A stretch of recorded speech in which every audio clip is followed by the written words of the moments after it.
Hi Pile Four, I'm so happy you're here. So if you picked this awesome freeform moss agate, um, this is, gonna be your pile. Or if you just picked it based off the number or order, I'm not you. But we're gonna put your moss agate here, and for whatever reason you're here, uh, you know, my heart goes out to you and I'm super excited for this pile. So the way the reading is structured is I have a couple significator cards here that are going to talk about the overall arcing either themes or energies that, regardless of what you're doing, you'll see these come back throughout the whole year. So we'll start with those, and then I have some more specific cards uh, pre-drawn and that we'll draw during this video that talk specifically about personal relationships, your career, and then your personal growth. After that, we'll just end with like some general advice on what to watch out for and certain energy works that can help you either heal or grow as you progress through whatever energy you're going to go through this year. So the first significator you card have is the Page of Cups, and it's in reverse. I don't want you to be scared. Reverse isn't always a bad thing, okay? It's a different way that I get more specific messages from whoever's talking to me. Okay, we also have we have the wolf spirit, turn knowledge into wisdom. I think that's really interesting right off the bat with the Page of Cups because Cups is more about emotions and emotional knowledge, and the Page is usually like the novice of for the different like larger characters you see. So out of like the Knight, the King, and the Queens, they're kind of the newer one to the scene, and that doesn't mean that they don't know what they're doing, but there's like always an air of more like naivety and excitement because everything is fresh and new. So that being in reverse, um, right off the bat gives me a little bit of a vibe that like you're not new to dealing with emotions and tough emotions at times. So on an emotional level, you're like really mature and very well versed in understanding how you feel and what that means to you. So I feel like there's a lot of instances where you've gone very deep and you've looked at some of the deeper parts of yourself and you've had times where you feel things very deeply and profoundly, and those have had lasting impacts on you as you've grown in whatever way that means. And it doesn't always have to be like a bad thing. You can feel happiness on very deep resonating core profound levels. It's not just like being really sad or vengeful, but that doesn't mean that you haven't been. So we all get shaped by multiple emotions in multiple ways. The last significator card I have for you is home. So as I'm reflecting on these cards, you wouldn't know because you can't see my face. Hello. I listen to music while I do these readings, and so that I don't get copyright struck and you can still hear me, I listen with my headphones on and I play random songs that I haven't pre selected, um, with no input, and I let it run. And certain songs will call out to me and they'll kind of change, but uh, there's a song by MXM Tune called Prom Dress, and some of the lyrics in the beginning of the song, as I was thinking, really stuck out to me.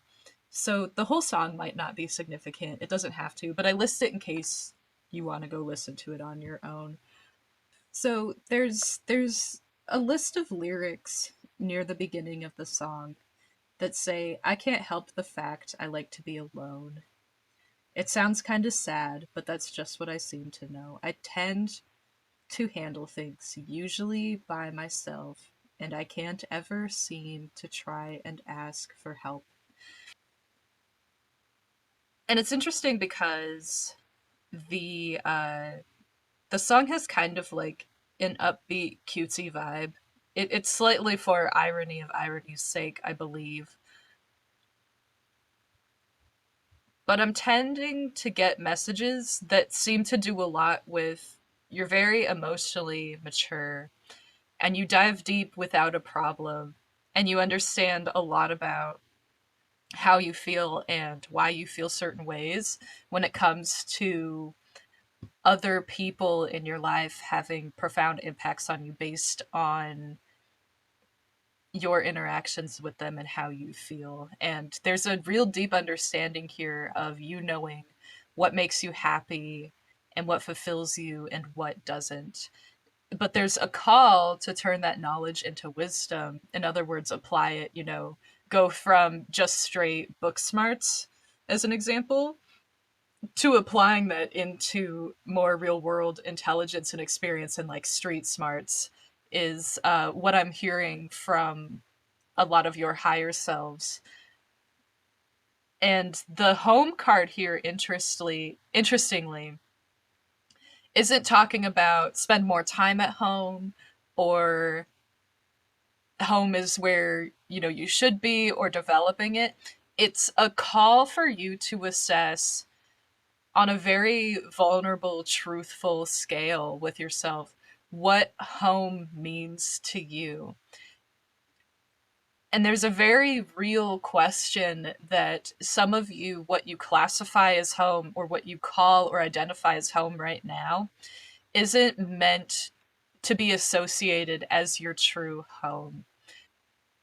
And what I'm getting from this is that for pile 4 here, there's a disconnect between what you've been taught to call home, what you recognize and associate with that word, and what actually would feel like home if you got to choose what it was.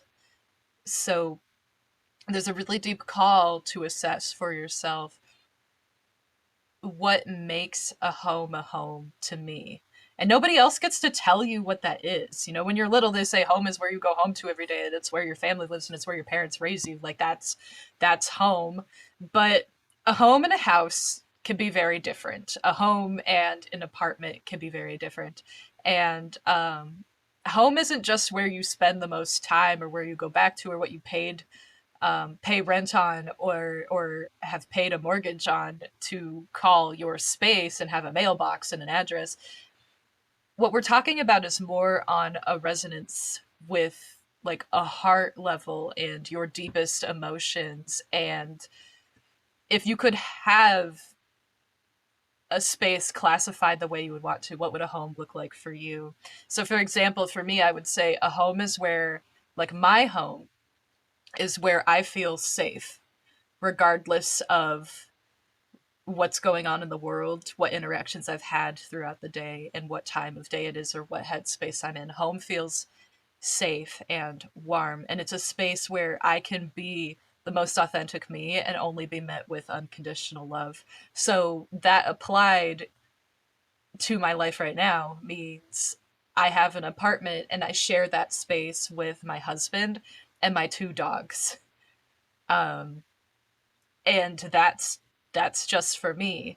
And if I invite somebody into my home, which usually doesn't happen because they're scared of the giant dogs, um, but what that means is that if I invite somebody into my home, they respect all of those qualities. And if they, for whatever reason, didn't, I would ask them to leave. And it wouldn't be a nice ask, it would be an invitation of get out, or we will take other more drastic actions. There's an assertion of my home isn't going to be tarnished because you don't seem to understand this is a place where the people in it will feel safe and loved unconditionally and support each other.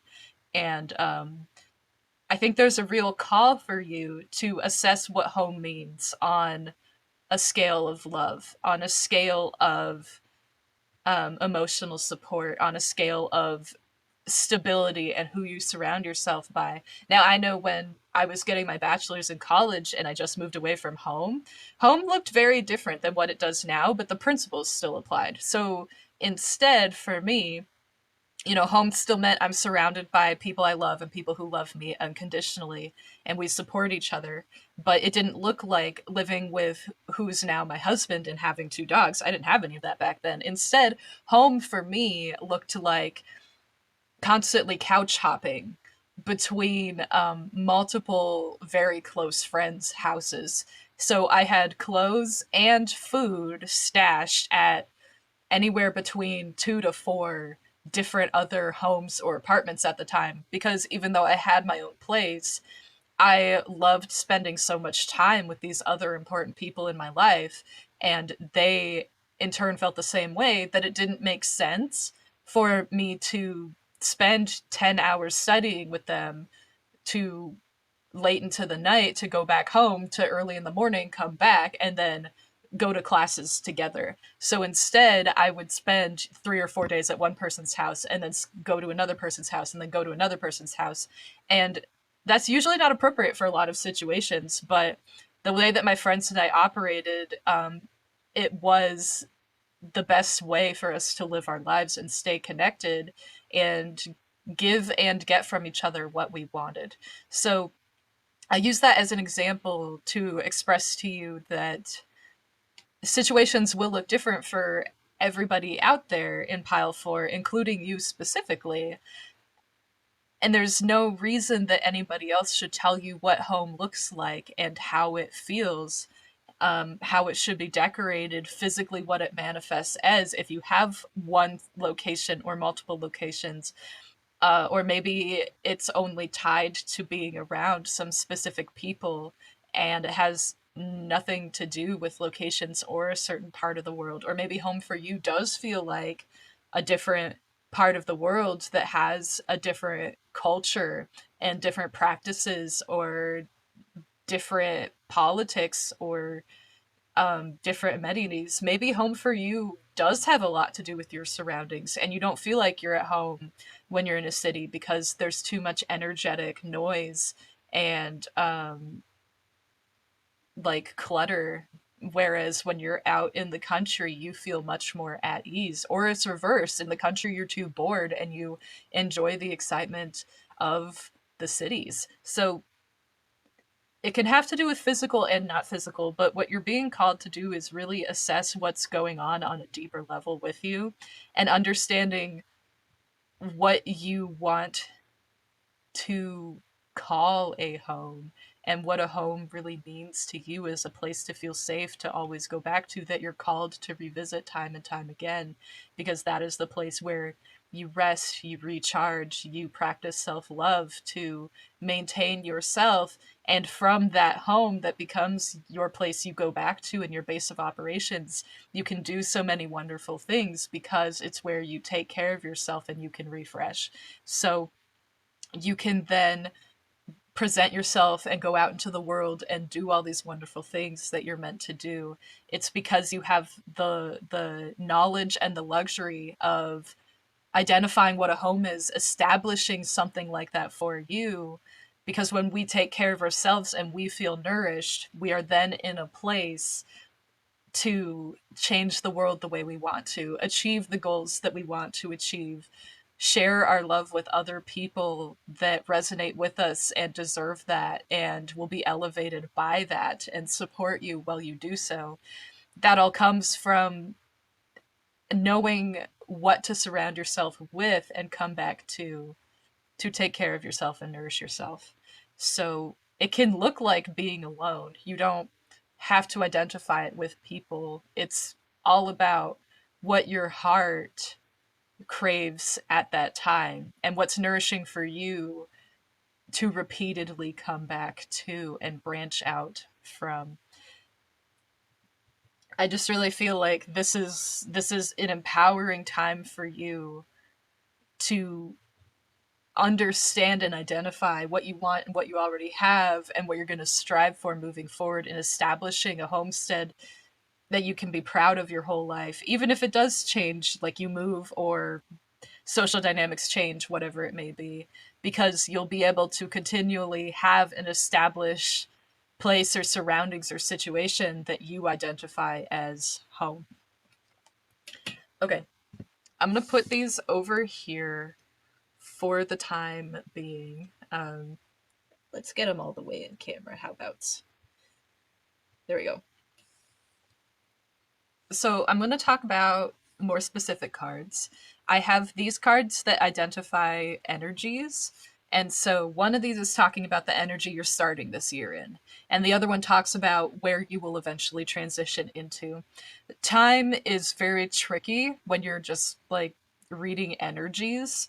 Um, and especially in a general reading like this, some people may have already started transitioning into this energy, and some people may not see that change until December 31st of 2025, if we're talking about 2025. Again, this is a timeless reading, so whenever you find it is good for you. But this transition right now, you're on the course to have it set sometime this year. There's just no way of me telling you if that's going to be earlier or later or smack dab in the middle. So these two cards are talking specifically about personal relationships. So those that you hold with other individuals in your life, or perhaps other parts of yourself. Like if you talk to your higher self or your spirit guides or, your ego or just, again, like outside people, like close friends. So to start with, we have the buffalo, and I love the pink surrounding the lightning. We'll talk about that in a second. And at some point, you'll transition into the moth energy. So we're going from Earth, which is very grounded, to air, which is not inherently just less grounded, but it's more action based and a little bit fickle. So there's a lot of there's a lot of energies that sound a lot like, oh, hey, I could do this and that and the other thing, and da da. And you have such a flood of inspiration and ideas and whirlwinds of thoughts in your head that not all of those get translated into an action or a manifestation in the physical world. That's usually how air works. So you're going from a more grounded, very real, more methodical, physically tied energy to something that you experience more in your thoughts and your own mind cloud. So on a rudimentary level, that's what it looks like is happening. But specifically for the buffalo and the moth is in this deck representing not just a grounded presence and a very powerful way of impacting your surroundings. But the lightning in the background represents that, unlike some other earth energies within this deck, they're still very spiritual and has this connection to more heavenly energies. And that's what the lightning is representing here, which is, I think, like really interesting considering we're talking about transitioning into an air energy next, which is more ethereal in nature, just in general, not always. So the buffalo talks a lot about how you can endure challenges and hardships and bumps in the road in a way to where they transition very quickly into opportunities and ways for you to uplift yourself and keep rising energetically. So even though right now you kind of feel like you have a heavier load, you meet that heavier load with a strong back rather than asking for the load to be lighter. And sometimes that can be really exhausting and a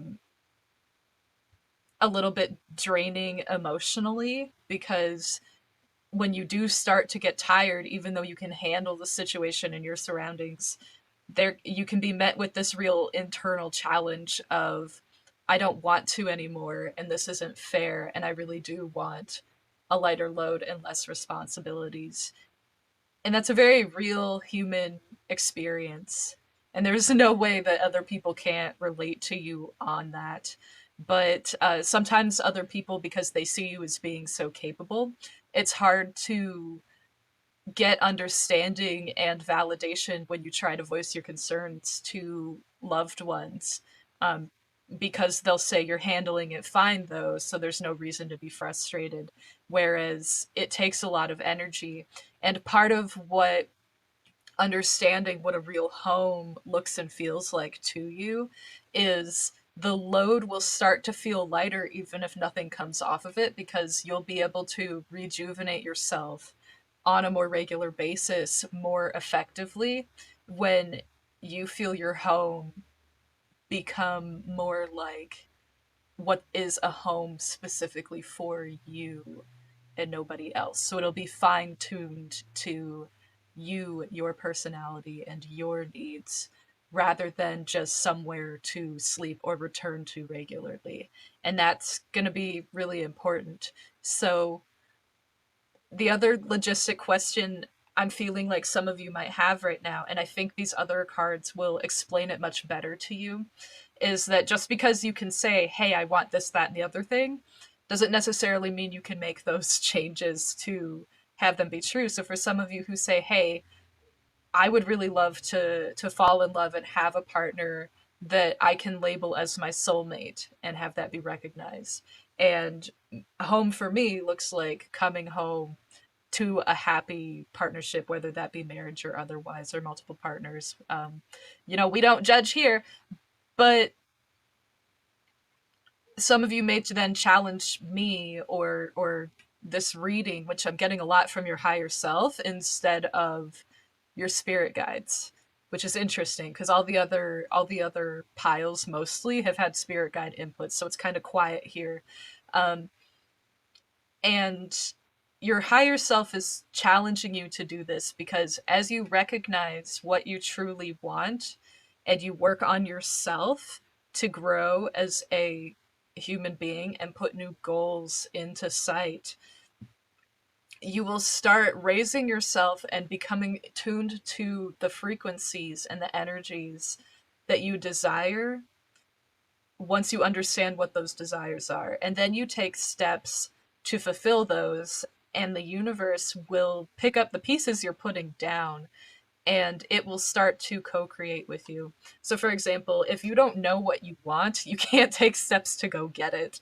So, for some of you, understanding what a home really means to you and reassessing your definition of it is the first step in getting what you want. So if you're willing to be honest to yourself and say, I really want my home to look like I have a loving partner to come back to, um, whether it be married or not, like I want somebody to share my life with, and home doesn't feel like as fulfilling of a home in my head when I think about me coming home to myself and me coming home to somebody else at the end of the day.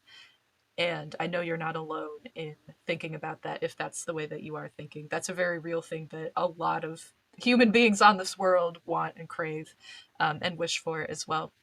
Now, the difference between wishing for something and having a goal is that when you do a wish, you don't take any actions. And when you have a goal, you take actions. So the first step is understanding what it is you want. For this example, we'll say like a partner. Um, the next steps would be working on yourself and saying, now that I know that I want that, let's work on that. So let's make sure I'm in a position to where I feel good about pursuing partnerships, and I'm in a place where I'm confident and I'm happy and I'm healthy enough to do that. And for some people that may look like developing a love, for yourself, because when you embody self-love and confidence for yourself and you stand up for yourself, you show up for yourself, you give yourself respect, you'll be in a good place to ask for that from others, subconsciously or otherwise. And what you'll find is that pretty soon you'll be met with whatever things you've elevated. So if you give yourself more respect, you'll start to be met with people inherently just giving you more respect off the bat or treating you more respectfully when you meet new people. And that's partially because people pick up on how you present yourself now versus then, and the energies that you're presenting and giving off to your surroundings, the people around you, and the rest of the world. And you will attract more people like at that frequency that give you respect. And when you do that and you attract people that are more in line with treating you the way that you want to be treated and give you the perspectives you wish a partner, like a perfect ideal partner would have, of treating you with respect and love and other things, um, you're getting closer to finding that partner to develop a homestead with. So I hope that that makes sense, even though it's convoluted. And for some of you, it may be much simpler. And I just want more money so I can have another place to live, or I want to move to an area where I feel safer. And in those cases, understanding that that's a very real goal for you, once you understand that that is important for you, you can start taking steps to work on that, to pursue different routes of increasing your income or having finances or affording somewhere else. And that'll look different for everybody, but recognizing that that's a goal that you have is the first step towards achieving that goal. Um, and so this is kind of something that you're being called to look inwards to. There's also a very real assessment of what sounds fun to have and differentiating that from what actually fulfills you. So for example, for me, like it would be great, like I wouldn't protest or be upset with in any way if I randomly inherited a like a 16 bedroom mansion that was built up in the Rocky Mountains somewhere in Montana, and it had a sweet like wraparound deck that went around multiple parts of the building, and there was like a hot tub built into it so you could like sit out there and watch all of the snow fall in the mountains in the middle of winter. Like I would be pretty happy with that, but I don't need that to be any more fulfilled in a home or calling somewhere a home. I would be happy about it. I would be excited. I would get to enjoy more things than I do in my home because my one bedroom apartment does not have a hot tub. But it's not something that I require to feel more fulfilled or feel like my space provides more love and respect and safety to me. So there's a call to really establish what would be fun and nice to have and what is actually deeply fulfilling and you crave on an emotional level, like in your heart of hearts, and differentiate those. So you build on what you feel like you require to nurture yourself on an emotional and spiritual level, and then you can pursue getting a lot of the fun stuff later. um, and for some of you these will overlap and for some of you they won't. It's going to be different for everybody, but for the buffalo right now you're in like a more grounded energy, but it's beautifully still tied to a lot of other things. And we talked about how that may be exhausting for you if you're dealing with a lot, but you have a strong back. But the interesting thing about the buffalo is they're usually seen as very fearless. So things like the concepts of death and illness and misfortune are usually met with a very gentle gaze and a very calm approach that allows the buffalo to keep moving forward. And again, I feel like for a lot of you out there, you're dealing with a lot of really heavy things that are exhausting, but because you're so capable, um, it's hard for others, including loved ones, to understand how much this has been impacting you for a long time. And that's part of why reestablishing what a home means to you and building something that fits those needs is going to be important, because what you're kind of hoping to gain from support of other people relating to you, you will be able to fulfill yourself when you have a home that's truly revitalizing for you to return to. So the moth, which you'll eventually transition into this energy later, has a lot to do with being impulsive and being hasty, which inherently is a little bit more what air energy is attributed to.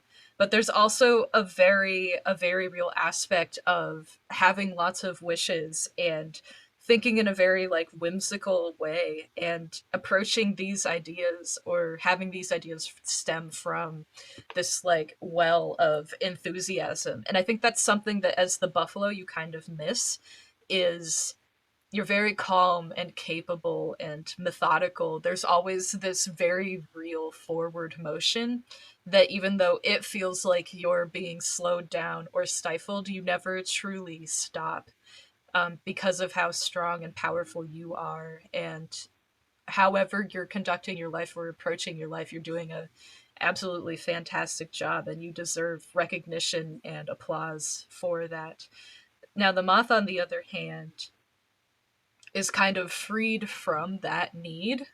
Um, and they have sort of what you in this buffalo energy is missing, which is this enthusiasm for life. So you're capable of doing everything and you do what you feel you need to do, but you're not necessarily happy about it and you're not fulfilled, not fully with the path that you feel you are on and you're walking right now.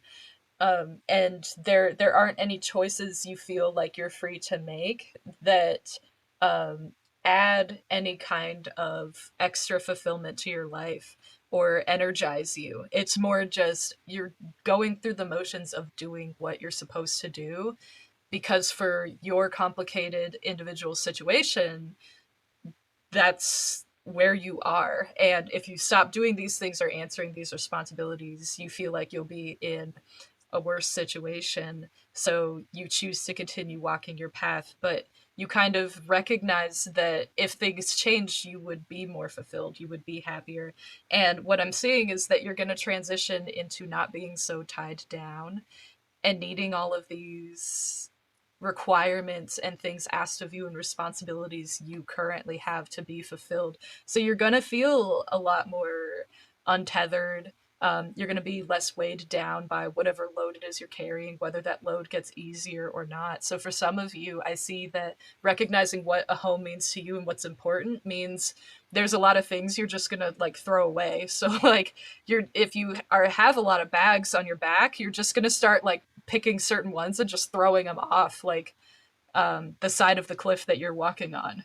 And that's going to allow you to like hike up a mountain trail faster. And you'll reach new heights just because you're not as weighed down.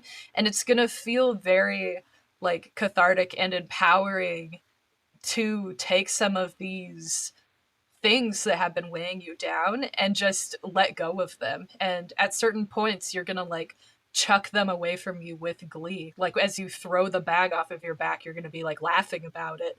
And it's not gonna be maniacal, and you're not gonna wish this bag like all the worst and like a horrible, painful death or anything. It's just gonna feel so good to let go of it that you're simply you don't care about it anymore. Like it doesn't impact you and you'll never feel like it's going to impact you again. So it's going to be like a final release. For others of you, I see that you're not really going to let go of any responsibilities you have. So for example, if you feel like it's really draining to have the family you're raising and the children you have, you're not going to say like, all right, let go of the kids, just release them into the wild. They're not my problem anymore. But what's going to happen is as you reestablish what home looks like for you and different ways to nurture yourself, you're going to feel less like it's a very taxing responsibility, even if you do, love your children, instead of being a taxing responsibility, because it does take a lot of energy to raise a whole nother individual. It's going to be exciting and you're going to find that inherent like energizing brand of joy when you go do things with them and see them develop, and that's because you've been able to recharge in whatever way you're missing. So those examples won't apply to everybody, but I hope that gets sort of the energy across. So one thing that's helpful to understand about the moth energy, before we move on here as far as like personal relationships go, is the moth is kind of known for Let's start that again.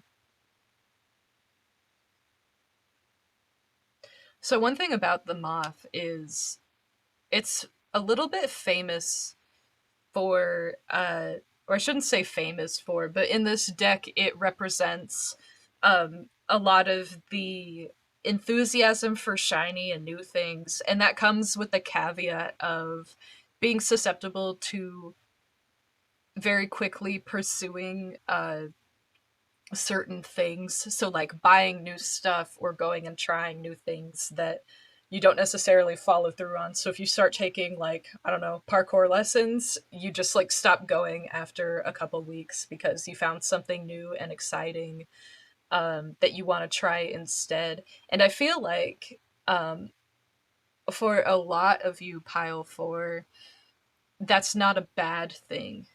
You're allowed to go try a bunch of stuff and then decide what you really like and what you really don't like, because sometimes you don't know until you try it. Um, and so maybe something sounds really cool or you think it's going to go a different way or follow through a different way, and it turns out like it just doesn't actually call to you after going through the motions. But that's okay, and if anybody tries to shame you for that, they don't deserve to take up space in your life. And it certainly shows that they don't actually understand you and where you're coming from. Um, and maybe some conversations would fix that, and maybe they won't. But because some of you have been tethered for so long, and you felt like you couldn't branch out and go do things, this is kind of your time to be naive and childlike and try a million things and then decide what you want to pursue long term afterwards.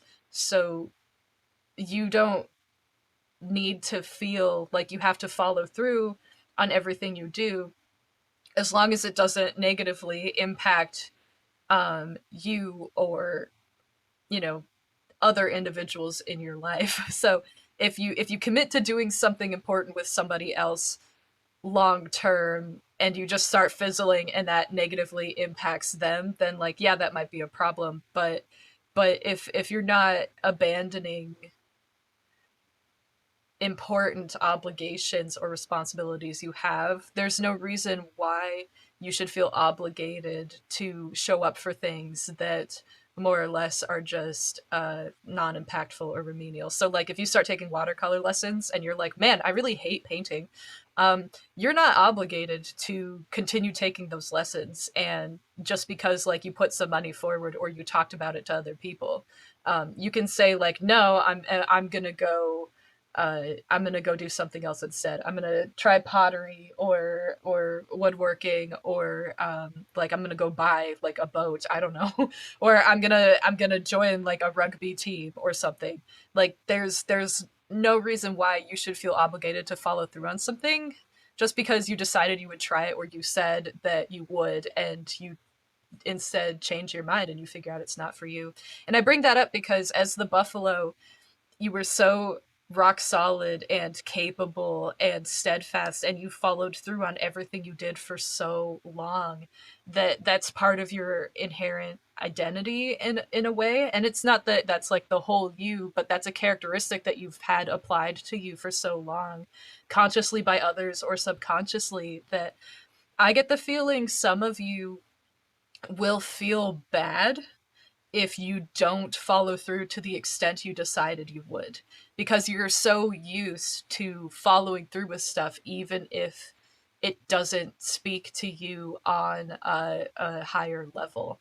Like you would just feel bad not going through with an obligation that more or less doesn't mean anything or have important long-term effects. So this is a chance for a decent amount of you out there to break those chains and say, I don't have to follow through on everything.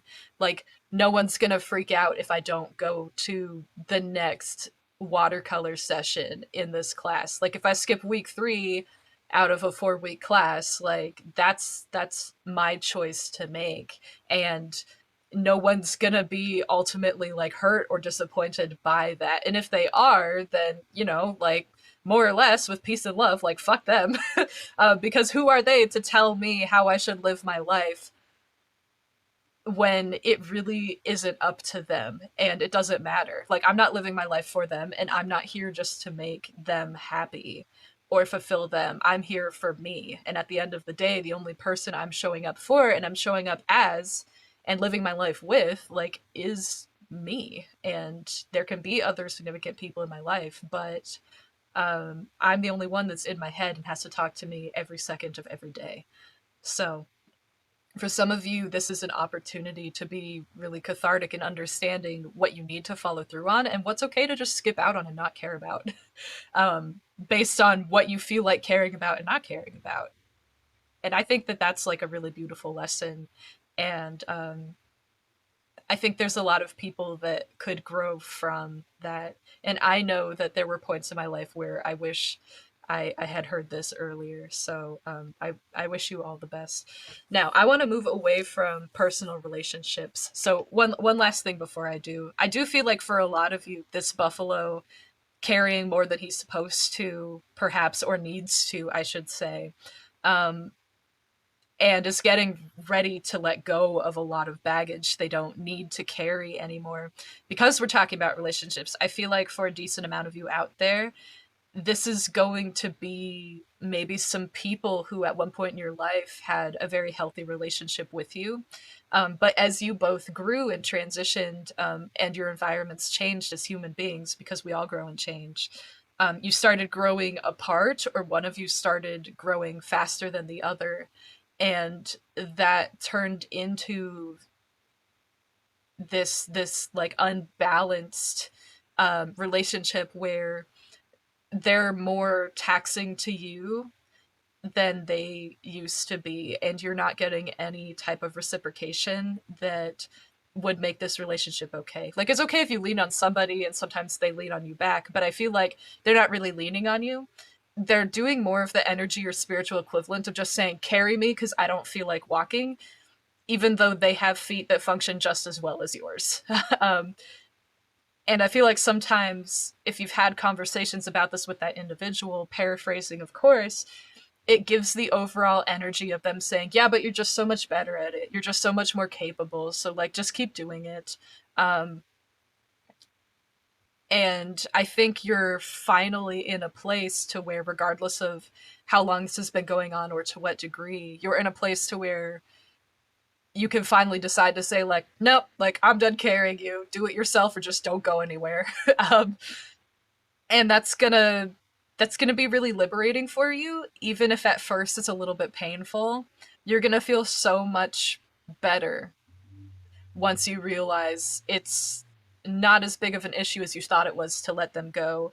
And it is not your fault if they choose not to pick themselves back up, because they're completely capable of doing so. They're just throwing a tantrum because life isn't as easy as it used to be when you were doing it for them. So now they're learning the very tough lesson of other people with autonomy will grow and change, and they will understand that they don't need to serve you. And when their life purpose is no longer in a line with serving them, they're going to leave and they're going to move. And it's on them to pick themselves up and move on and grow from this. And if they don't, however painful it might be with them refusing to do it, it's not your fault, and you don't need to feel bad about it. In fact, you should feel good about it, in that you're moving on with your life in the way that's healthiest for them.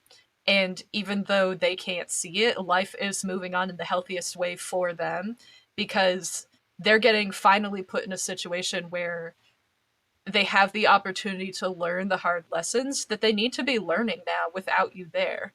Um, and the universe is here for everybody. So even though they might feel like this is a painful, unfair situation, it's not.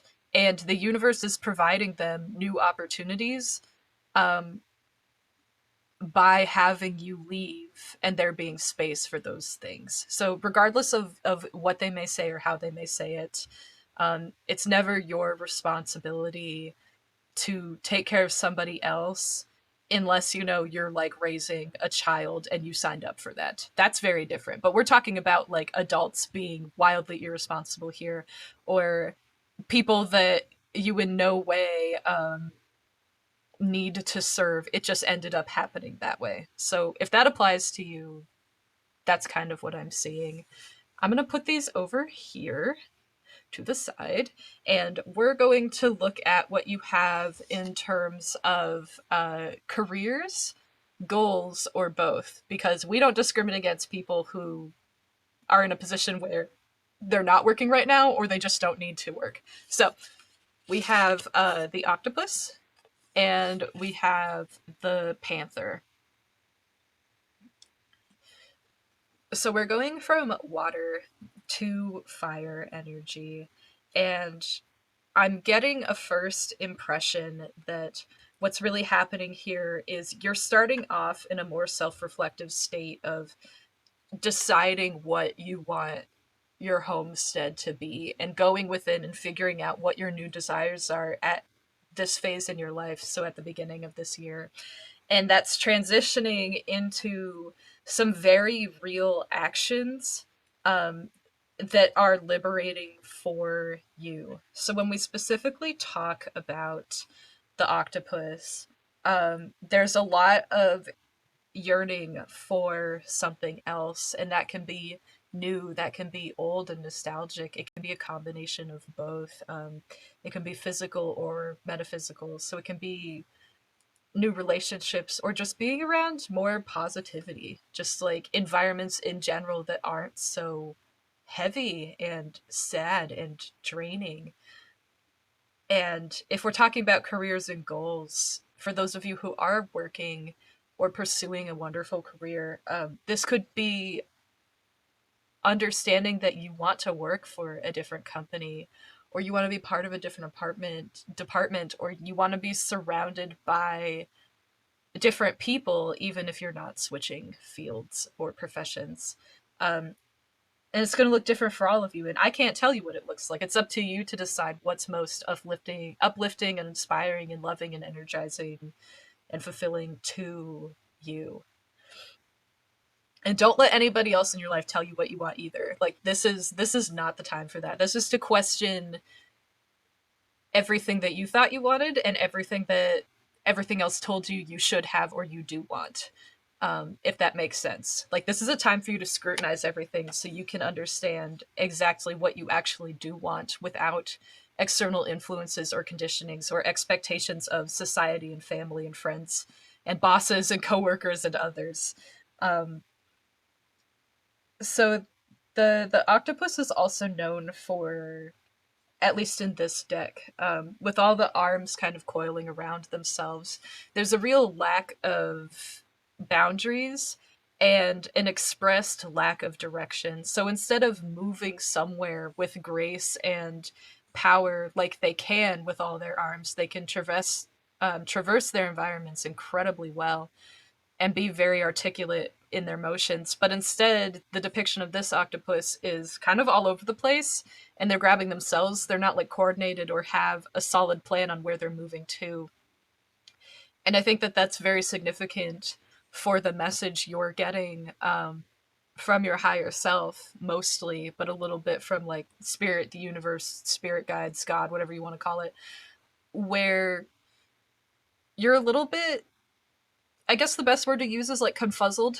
I don't know if anyone's heard that word in a long time, but that's sort of where you are, is you kind of think you know what you want, but you're not so solidly dead set on it that you're going to do it and you're going to start pursuing it, and you know how to go about that, or where you want to start. There's kind of no plan, and there's not no plan because you're not capable of following through with things, because like you're capable of doing whatever you freaking want in the physical world. Like, you're so powerful and unstoppable, and everyone else sees it, and that's why they ask you to do everything for them. But what we're talking about here is that on an emotional, personal level, you don't necessarily recognize that in yourself, or you do, and you don't know where you want to go. So you don't know like where to send all of this power and apply your capabilities to get there. So as soon as you really understand what you've been craving that you don't have, what you lack that you want to start pursuing, you're going to very easily transition from octopus to panther, and you're going to take those steps to go do all of that, and the universe will say, oh, they're ready, they're moving, they're working on themselves, they're changing what they can. Let me not just call, but let me raise, for those of you that play poker. And I'm going to put down more that they can have. And we're going to keep answering what they're doing. And you'll get in a cycle to where it might start slow at first, but you're going to find that you're eventually going to get everything you've been craving and you feel like you've been lacking, and you're gonna manifest that by coming from a very powerful, unstoppable place of love. It's not going to be lack or frustration of, I really want this but I don't have it and that sucks. You're going to say, I really want this, I can't find the means of getting it right now, but I'm going to look for opportunities and I'm going to do what I can, and I'm going to trust that because I want it and I'm willing to take actions to getting it, I'm going to find ways to start building up to it. So I'm gonna I'm going to start putting extra money away every month, or I'm gonna get a second job, or I'm gonna tell certain people in my lives I have new boundaries now, because the octopus is also known for not having very solid boundaries, and in the workplace especially, or when we're pursuing goals, that can be very detrimental to our mental health and our emotional happiness. Um, or you're going to start taking steps to say, like, I'm going to start taking care of me in ways I haven't before. And that's what a lot of deciding what your home looks like to you, that it actually is a step towards self-care, because you don't know how to take care of yourself until you understand what taking care of yourself looks like, and part of that is having a good home. And when you start taking steps to take care of yourself, you'll find other external influences that are encouraging and supportive in that. So, like, whatever this idea of figuring out what you want to do and what you want and how to do it happens, it'll just start happening because you're so damn capable. And no one in the freaking world can take that away from you. And if they consistently tell you different, on a spiritual level, I would like to fight them because I'll win. I would go to bat with you 100%. And it kind of breaks my heart to know that there are a lot of people that haven't been, but that's how the world works, and they have their own lessons they need to learn, and that's not your fault. So when we talk about um, the panther is, funnily enough, and I'm not making this up or paraphrasing, um, the panther is known for annihilation of the unnecessary, or purging. And I think that that is like, it just makes me laugh. It's so perfect. Um, and I love it when there's reflections in the cards. So you're not only seeing this letting go of baggage in your personal relationships in life, but you're seeing it applied to your career and or your goals. So what you've really wanted to achieve or complete with your life's work, you're getting rid of all the distractions, all the no's, all the obstacles, all the barriers, um, that have been limiting to you in a way that has felt significant. And I feel like this is, for some of you, a slow process. This is, I'm going to take off this one bag that I don't need, and then I'll take off another bag I don't need. And then I'll look at my load, and maybe I'll see another one that I don't want right now. And it'll be a little bit more methodical. And for others of you, I see this being very explosive, and one day you're just gonna go, I don't need any of this crap. Like, I'm done, drop all of it, we're out. And so, what I really feel like is, for some of you, if it's appropriate, and again, I'm not a life coach, I don't know your situations, so take everything with a grain of salt and take what resonates and leave the rest. But for some of you, I see this being explosive in that there are some social circles surrounding your goals that you just say no, and you quit, and you never come back, and you never talk to them again. Some of you may just flat out quit your job and say, like, I'm retired now. I don't need you. I didn't need this last year. Whatever. Like, I'm out. Or maybe you'll say, like, give me a raise or I quit. Or maybe it looks like someone at work has been harassing you, and for whatever reason, you weren't in a position to where you could safely go to HR, or the police and express what's been happening in a way that's productive, that would get safe, good results for you. And now you're in a position where you can go to HR and report them, and they'll just get straight fired.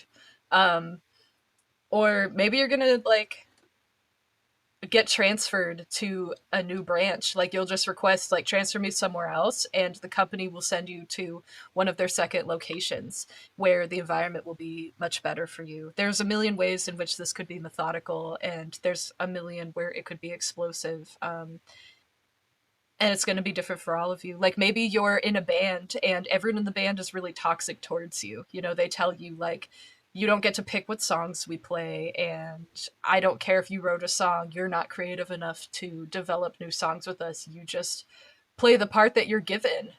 Like maybe they look down on you because you're the second guitarist or something, and so the first guitarist is the only one that gets to take solos or something like that. And you just say, you know what, I don't need you. I'm not going to be part of a band that doesn't appreciate me and doesn't look at me as a musician, and give me the rights of a musician, which in a lot of ways is to be creative. And so you just straight up quit. And then you find a new band that's like way better, and you actually start going on tours and being wildly more successful than the other one. So, something to that degree, but I can't see a lot past just the purging phase of kind of telling everyone no, and anyone who thinks that they have the right to push back on you and have any kind of an answer or rebuttal to your no just kind of gets like their face ripped off. um, Not saying that you would do that, but like on an energetic level, the universe will step in and spank them for their bad behavior for you, if that makes sense. Um, and so, as just remember, like, as you start purging, because you're doing it from a place of love, you're not saying, I hate you and I wish you all the best. You're saying, this is what's best for me. So, I'm going to remove you or this aspect from my life. And I hope you can see how those are very different. And one comes from a place of love and the other doesn't. And when you approach all of your purging from that place of love, the universe will back you. And so if there is a force or an individual that is opposing that and thinking that they have the right and the place to rebuttal, it won't last very long, and they will be met with some kind of unbeatable circumstances that force them to give you the space that you recognized you want at this point in your life now. And I think that that's really beautiful and empowering. So this isn't a time to be embarrassed. This isn't a time to feel sorry about making someone else feel bad because you're distancing yourself from them and recognizing they no longer need to be a part of your life. This is a time to just focus on yourself and understand what you need, and understand that people who can't respect the needs that you have now are really, really not meant to be in your life anymore, because they've been part of the issue that's been making you feel so drained and tired and worn out. And the flip side of that is that they've helped to develop this really strong back that you have. So now when you get rid of all of that, you're just going to be like so powerful and without the strong back. So I don't know. For those of you who are anime fans, you know, when you watch Dragon Ball Z and they like drop all of their weighted clothes and then all of a sudden no one can even see where they're going because they're so unhindered. That's kind of like the level of freedom I'm seeing, is that you've developed all of these muscles and you've practiced being impressive and capable and strong for so long that you're at a point now where you're going to direct that somewhere. And as long as you don't revert backwards because your empathy is being taken advantage of by some manipulative people or circumstances, like you're going to be so powerful and you're going to show up for yourself in more ways that you thought possible. And it may be painful at first, but it's so worth it and you're ready for it. So lastly, I want to talk about your energies in terms of personal growth. So this year we're seeing your beginning as the dragon, which is really cool. You'll notice there's no element here, and that's because the dragon is one of these entities that's representing like your spirit. They're usually tied to one of your different chakras. And so you starting in a powerful spiritual energy is helping reflect that you're going to start this year with a lot of spiritual growth in some way or another. And that in turn is going to show up as the physical changes that you felt like you've been lacking or craving. So we have that represented with the frog here, which is more water energy, just in case you're curious. So this is a really beautiful message as far as self growth goes. I can't think of a more well put or better way to express this in two cards. The dragon represents like spiritual balance, and specifically balancing your ego and seeing yourself for your truest, most authentic self on your deepest level. No one else can see that besides you, regardless of how close you are to them, because as multifaceted, complex, constantly growing and changing beings, um, there's no way anybody else could fully understand you, past, present, or future. And that's not necessarily a bad thing, but what it does mean is that this is the point in your life where you're being called to understand that dichotomy and your relationship with yourself and put it upon yourself and nobody else to go inward and support yourself, understand what you've been lacking and what you've been craving and what you want to build your home to look like and feel like, um, and start taking steps in those directions to give yourself what you want, which in a lot of cases is going to look like getting rid of that which doesn't serve you and just letting go of a lot of things to make space for what will be good and beneficial for you. And I'm hearing for some of you, it may be best to do this more on the secretive, because those that you would feel compared to share this information with may misunderstand, even if they're coming from a place of love, just because no one's going to see you the way you see yourself. And they may disapprove. So I'll give you an example. If you decide you're going to quit, um, that's part of your purging process. You're going to quit your job, or you're going to quit a goal you've been pursuing for a long time that you and whoever you're wishing to confide in saw as a lucrative opportunity. They may oppose, coming from a place of love, saying, I want you to have the financial means to take care of yourself. So I would advise against quitting your job or making this dramatic change, because I can't see how you have another plan in place, and I can't see how you're going to be able to take care of yourself. And maybe they don't know you already have other job offers, or you already have another plan set in motion, or maybe they don't understand you have a lot of savings, or maybe you just haven't told them that like you're going to go stay with somebody else, a different trusted friend who is willing to financially help you out, and you're going to like stay with them to ease your financial burdens, and you're okay with that, and maybe they're not. um, as just an example, but regardless of what you're doing, or maybe you just say, hey, I'm going to stop talking to that person, they're not good for me, they're not healthy. um, and somebody else who's also friends with that person like just opposes, because they're like, no, but we're friends and now it'll be awkward, and they're not that bad and you just have soft skin.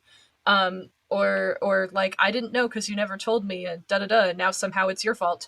um and in both of those cases, like, maybe the second example isn't coming from as much of a place of love, because in that example there was a little bit of selfishness in saying like, it'll be awkward for me that they were being jerks to you. But in any instance whatsoever, if you do decide you're going to share these decisions or these very real questions that you've been asking yourself with other people, just understand that all of their input that comes back to you regardless of how useful or enlightening you think it is, it's not more important and isn't it shouldn't hold more weight than what your final conclusions are, because this is about you, and no one has advice about you that's more valuable than what you get from yourself. And I hope that you come to that conclusion as well. So transitioning into the frog, I think is really really beautiful, and I couldn't think of a better way to transition, even though like on face value some people would argue dragons are cooler than frogs. But I'm actually just going to read from the guidebook for you because I can't think of a way to where saying it exactly as it is could be any better. So here it is in case you want to pause and read it yourself. But the frog stands for clearing, cleansing, and healing, and it says the frog and the water element are almost inseparable. The frog spends its first months of life entirely within this healing element, and then it emerges to rest on land. But no matter how earthly the frog becomes, its need for cleansing and rejuvenation is regular, and frogs tend to become overworked and undernourished, so it's vital that such sensitive creatures practice self care. This card serves as a reminder that water helps us cleanse, forgive, and release. Time to dive in. Frogs aren't meant to carry a heavy load. So, when the frog is in balance, they have clear energy and enthusiasm for life, which is something we talked about you're going to transition into here. And when out of balance, they feel depleted and running on empty, which I got that energy from a lot of you as the powerful buffalo. And to bring into balance, this book recommends being near water. So, um, a lake, a river, an ocean, a bathhouse, your own bath, something to that degree. Now, I would say that practicing self care, like in the large amount of text for the frog, that's how you're going to constantly bring yourself back into balance. And that has unfortunately been what's sorely lacking for you as of late, however long that problem is, whether it's like a month or multiple years to decades. So, the way that you would rejuvenate yourself and regularly practice self care would become natural, or will become natural, when you have a home that is an established environment where you can comfortably and safely do those things regularly, whatever regular means to you. Because some people will be multiple times a day and some people will be like a few times a month. So, whatever regular means to you. I think one of the most important things that the frog says that I really love, and it's a very small line, is it says the frog isn't meant to carry a heavy load, which is what you've been doing for a damn long time. um, and it probably feels even longer to you because of how exhausting and taxing that can be long term. So, what I'm really hearing is after you make this transition, you won't feel the need to have a heavy load, and you'll never feel the need to adopt a heavy load like that again. So, if all of this work you do and you live by and stick to, if you commit to this and taking care of your true self, you'll find that you'll never get stuck in this situation to this degree again. And aside from everything else we talked about, which I would hope you would think like all of this is worth it, especially if you've been listening for this long. But just that of knowing that this won't ever happen again if you take care of the yourself the way you've been called to, that sounds like motivation enough for me. I think it's also really beautiful that the frog says that um, they have not only clear energy, but they have an enthusiasm for life, because the moth talked about being enthusiastic a lot. And it really feels like that's the number one thing that's been hurting you, is that's the that's the thing that you've been missing, is that enthusiasm for life. Like you can do whatever you want, but you've been so weighed down, you've kind of lost that enthusiasm and that recognition that you can do whatever you want. And the purging is going to be liberating to the point where it reignites that love of being alive, because instead of living for others and not having good boundaries, you're going to be living for yourself and taking care of yourself, and you will attract environments and energies and people who will also love and take care of you and respect you the way that you wish that they would. um, and if you are met with people who don't, they won't stick around very long because you'll deny them. um, and I just can't think of a more beautiful way to be living after everything that you've went through, because this is really, really hard to go through. um, so I want to pull a couple tarot cards because I have a feeling your higher self has a couple other things that they want to tell you. Um, and I have no idea what those are, but that's what the cards are for. So normally I would ask like for a little bit extra info on a specific topic that I'm getting like called to ask about, but I'm going to leave this really open ended and we'll just see what they have to say, because for some of you it might be unrelated to any of these topics, but they really want to talk to you, and tell you that, you know, they believe in you and they love you more than they've been able to right here. But we'll also see what else they have to say.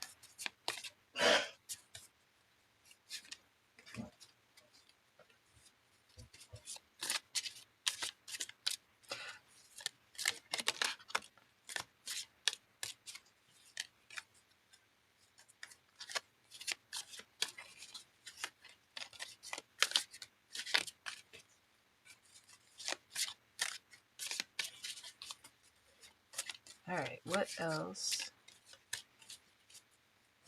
do you want pile number 4 to understand?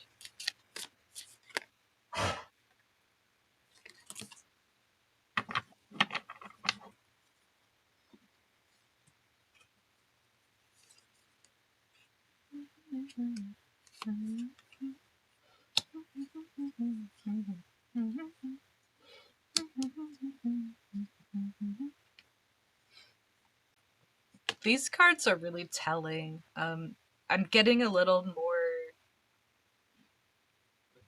of like an intense situation here than I was before. Now, for those of you who aren't in a situation that's as dramatic as what I'm going to talk about, that doesn't mean that you're invalid and this pile isn't for you. If this resonates, that's great, and just leave the rest. This advice will still apply to you. But I want to take a moment to be really serious here and recognize that there are some of you that have been going through this for a really long time or have been experiencing it for what feels like your whole lifetime. And this is really serious. Like, there have been thoughts of being worthless and not being worthy of love, and perpetually being in this buffalo state because you feel trapped, and that the only worth you can find in the world is by serving others. And I want you to understand that I don't see that in you, and your higher self doesn't see that for you, and the universe understands you are worth more than that. So you are valid and you are valuable. You are worthy of love and you are beautiful both inside and out, regardless of what you look like and what you have been through. And your ability to serve people is beautiful, and it is craved by others because it's good things that happen to them without their effort put into it. And that's what's dangerous about having manipulative people around us. Um, and I want you to hear me when your higher self and the universe and myself tells you that you are here and you are alive and you take up space because you are meant to and you choose to, And ultimately, you came here wanting to. And just because you're learning some really hard lessons and you're in an environment in a phase of your life to where that's really hard to remember, or it's really hard to see, or it has been for a long time, doesn't mean it's not true. And I really hope that this video serves as what feels like a much needed reminder that you are valid, and you telling people no and protecting yourself doesn't detract from your value as a human being. It makes you more powerful, and serving yourself is important. I talked about this in pile two, but only serving others to the detriment of yourself, to the point where you are neglected and overworked and you're hurting from it, um, is not a good thing. That is the definition of being a martyr. And being a martyr is not a good thing. Um, and you shouldn't feel like it's a good thing. And I'm getting the feeling with how exhausted and worn down you are. You don't feel like it's a good thing. But I need you to seriously observe that it's not a good thing. And I need you to seriously recognize and tell yourself that serving others to the detriment of yourself is not okay, and it's not a good thing, and we don't praise or accept that. And there's no reason for you to praise or accept that or value yourself more highly than you would otherwise because of that. Now, for those of you who have been in the situation for a long time, I'm going to caveat that in the same breath with, you should not shame yourself for doing this for this long, being in a situation like this for this long, because your situation is complex and you're in this situation for a reason, and you've learned what you've needed to learn from it, and it is time to be courageous and strong enough to move on. And you are that strong, and you are that courageous. This is just going to be a very big testament to that, and it may be scary and uncomfortable and painful, but there are ways to overcome this. And if you're in unsafe situations, I really, really hope that you can find ways to safely help yourself out of it, whether that is seeking professional help or interventions from law enforcement or otherwise. And my heart goes out to all of you, regardless of how serious or not serious this situation is for you. But I really wanted to highlight that just because you feel like you are unworthy of love does not make it so. And you can change your mind at any time, and you can grow to recognize that you deserve to be loved by yourself and others and the universe and your spirit guides, regardless of your situation and what you believe. And there are others, including myself, that recognize that you are worthy of love and you deserve it. It is a right that you have. And if other people disagree and they don't see the need to give that to you, that simply means that they deserve to be rejected and purged by you in whatever way is safe for you to do so, because they're not coming from a place of love. And hurting you is unacceptable, regardless of if that is physical, emotional, or otherwise. So, if you need to call a hotline or authorities or anything else, I really hope that you find a way to safely do so and get the support that you need. Because unfortunately, I'm just some woman on the internet reading cards. Um, and if you want support in other ways, like if leaving a comment on this video is enough for you, or if you would like to remain more anonymous and less exposed, you can email me as well. Now, I can't offer you professional help, but um, I may be able to send you some resources of different hotlines you can call and I will try to link some below in this video. And I can validate you in ways by saying that I feel for you and I wish you all the best on your journey. But uh, I cannot physically come help you out at this point in time, and I'm sorry for that, and I really do wish you all the best, and I will continue supporting you in the way that I can, which is simply continuing this reading and validating you and letting your higher self tell you what it feels you need to hear at this moment in time. So the Knight of Discs and the Ace of Discs are both pentacles. They're not necessarily discs. Now, the Knight of Pentacles is a lot of energy I was getting from the Buffalo, where it is a steady, unstoppable force that is the slowest of all the knights, but it is progressing in a way to where it won't be stifled or stopped, and however long it takes, it will inevitably produce physical results, which can manifest as abundance um, in physical ways, but regardless of how tangible rewards are usually seen and goals are achieved, the issue of why I didn't call it Knight of Pentacles energy when we talked about it is because it is inherently missing the balance that the Knight of Pentacles has, where the Knight of Pentacles realizes its own goals and works to achieve them no matter the cost or the time. It just simply continues taking steps forward in a steadfast motion.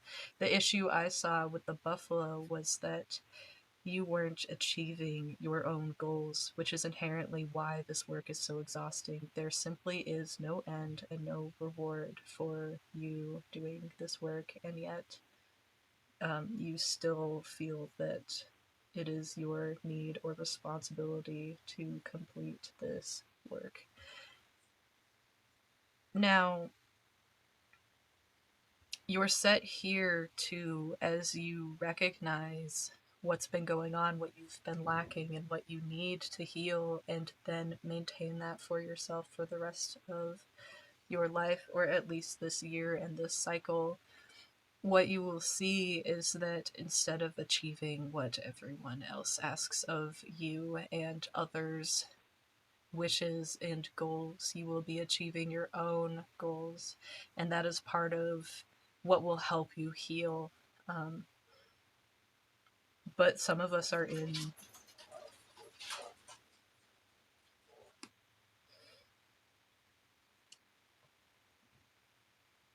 My apologies, I had to pause for a second. That doesn't make this situation less serious. But the inherent issue with the difference between the Buffalo energy and the Knight of Pentacles is specifically that you are not utilizing your capabilities and your strength, of which you have more than you realize, most likely, is that you've been using it to serve other people. And I feel like for a lot of you out there, you have been doing so because inherently you equate serving others as a justification for being here and being valuable and therefore being worthy of love, and it's simply not true. You are worthy of love regardless of how much you do for others, or if you do exactly nothing for anybody else. It doesn't make you less valid or less worthy of love. And the people that have been asking this unfairly of you, and in some cases being exploitative or abusive, they already understand that. And it doesn't mean I want you to be like them, but it's a very crude example as to seeing that you deserve this regardless of what you're doing. And I would wager a bet that when or if someone were to come up to you and say, my workplace was being verbally abusive towards me and I didn't appreciate it, and I quit so I could go do something else that was better for me, I have a feeling you wouldn't judge them as being any less worthy of love and happiness, and instead you would be happy and supportive of them because that is the kind of sweet, empathetic, loving soul that you are. And I think that it's very painful that you can think that about other people, but for whatever reason, that doesn't extend to yourself. And that's part of what the Dragon card is calling you to do, and part of what the Page of Cups is telling you, um, and ultimately pleading with you to further examine, is that you extend all of this kindness and empathy and understanding to everyone, even if they are mistreating you and deserve to be purged. You are instead recognizing that in everyone else except for yourself. And this isn't something that you should feel bad about because um, we all do the best with what we can at the point in time that we can. We all do the best with the information we have when we have it and the resources we have as we have it. And one of the inherent issues with manipulative individuals is that they usually won't start being very abusive and manipulative until they feel comfortable to do so. And usually they don't feel comfortable to do so until they've built a good rapport with you. So that's why a lot of times we don't notice it at first and we become very close to these individuals. And then when they feel like they have you in a situation or position where you're more or less trapped, or you don't have the means to leave, or they recognize that you won't because they have a hold on you, that's when they'll start inherently being terrible. And that's why it can kind of feel like in some of these situations, all of a sudden they just started changing and they're not who they used to be, and they're not the person that you remember having good times with. And that's part of their manipulation, is they understand that if they came at you right off the bat like this, it would be much harder to hold on to wonderful people like you are. But this is a really important lesson for you to learn, where you recognize that however long you've been serving these people and energies and entities that don't serve you back and are detrimental and likely abusive, you're in a position to where if you start finding ways to get away from that, whether that be explosive or methodical, the universe will support you because it's in everyone's best interest to have you not be abused. And that message within itself should tell you that your higher self, so a more enlightened, deeper part of yourself, recognizes you're worthy of love and not being mistreated. The universe recognizes you're worthy of love and not being mistreated. And me being a stranger who's doing a general reading recognizes your worth, your value, and your inherent deserving of love, and the beauty that is you taking up space and time and energy in this universe. And myself, your higher self in the universe, would not trade that for anyone else. Your space is not worthy of being replaced by anyone else. It's not worthy of being taken advantage by anyone else. No one should have that power over you. And that's what a lot of this advocacy for change is that no one else deserves to do this to you, and you don't deserve to have this done to you. So it is time, it is well overdue time for a change, because you deserve more than this, and you are here for more than this. You are here to be loved. You come from a place of love, to be love, to spread love.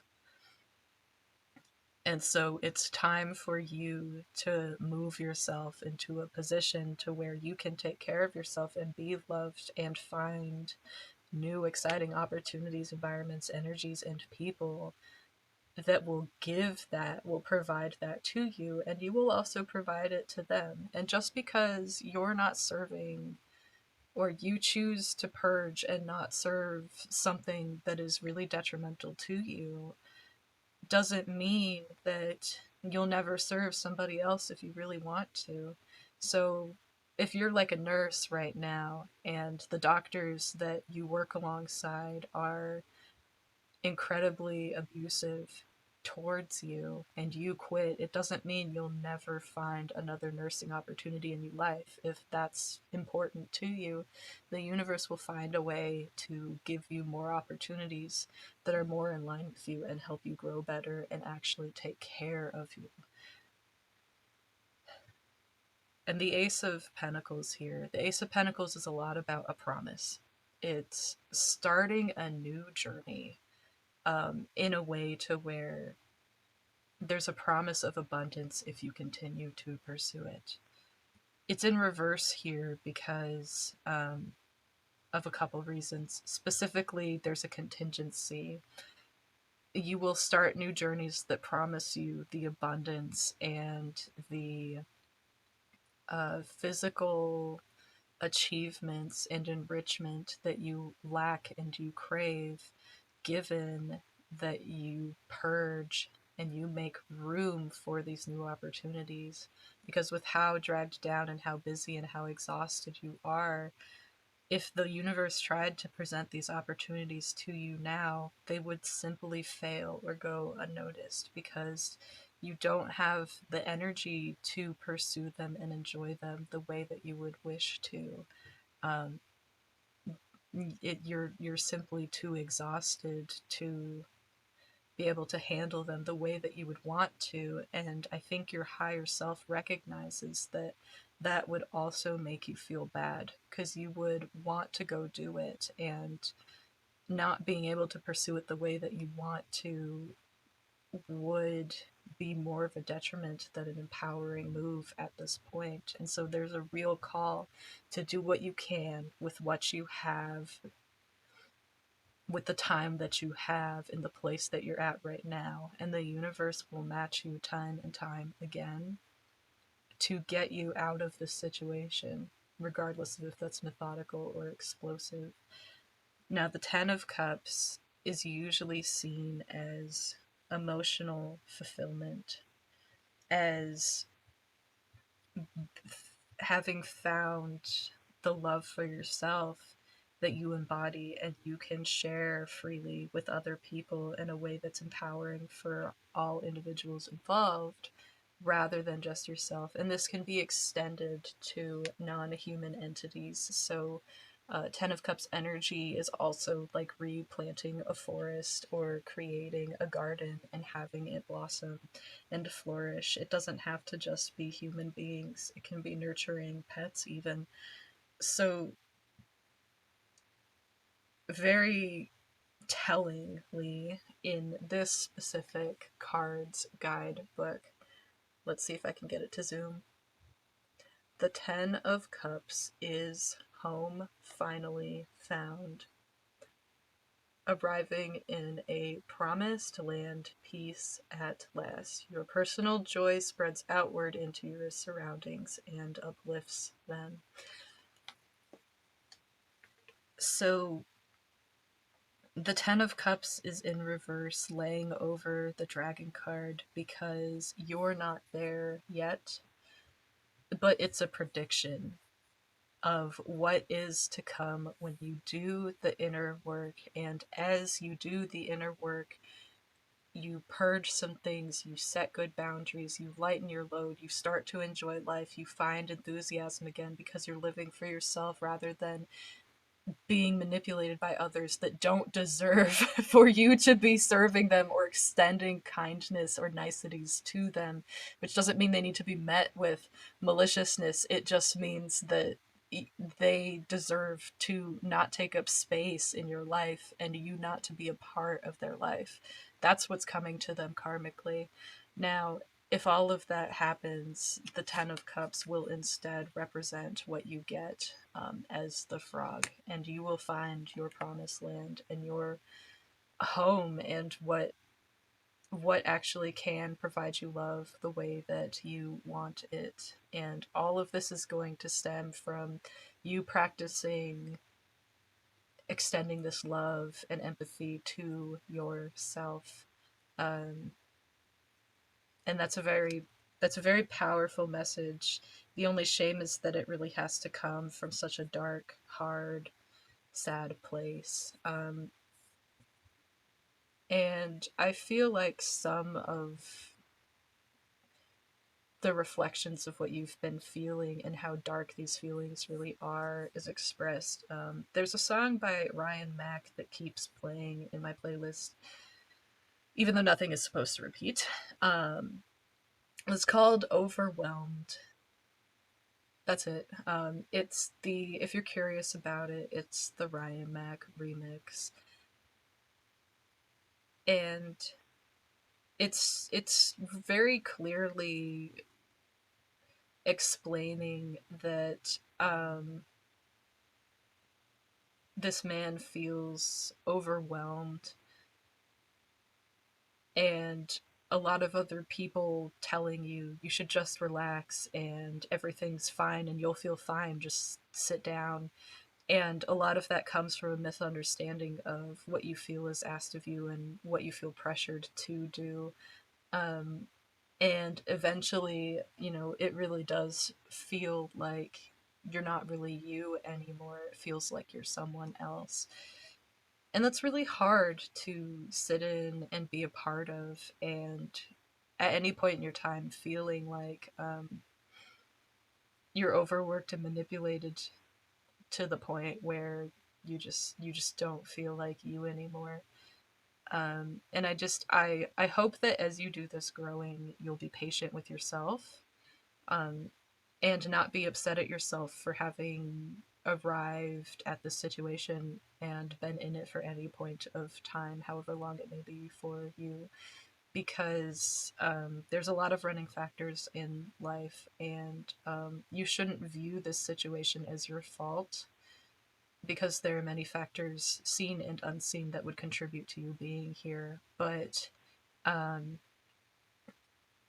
it is up to you now, as being as capable and powerful as you are, to go within and understand what you want moving forward, and understand realistically what steps you can take now and in the future to give yourself what you need and build your dream home and your dream life that will stem from that dream home. That's on you, because I think hopefully it's very clear in your situation. Nobody else is going to proactively do that. Otherwise, you wouldn't be here right now, and this message wouldn't be what it is. Um, and that's okay. It's okay to need to do stuff yourself, and in a way, it's comforting because, uh, if you will, there's the saying of, if you want something done right, do it yourself. And I believe that comes from the understanding that no one knows you the way you do. So it's it's misguided to expect someone else would be able to provide what you need exactly the way that you want it at the time that you need it, unless you tell them that and they're willing to oblige. And that's honestly not other people's responsibilities, which is why it's a kindness if they oblige. It's not a requirement. And so I think this is a massive growing experience for someone as kind and strong and capable as you are, to really branch out and grow and understand what you deserve and where you're going to eventually be, and how wonderful of a thing this is. And this trauma will be put behind you for good. Um, as long as you do what you need to do and you be patient with yourself and the universe as you continue to do this growth and this work. So, we're going to move on to some more targeted advice. And I really hope that this helps in some way. It's not detrimental to hear, because we are talking about some pretty traumatic, heavy stuff.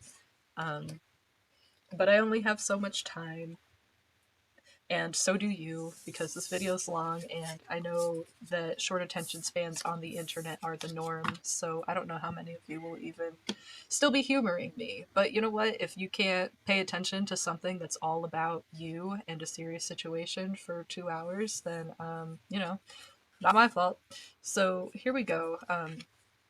We have fire.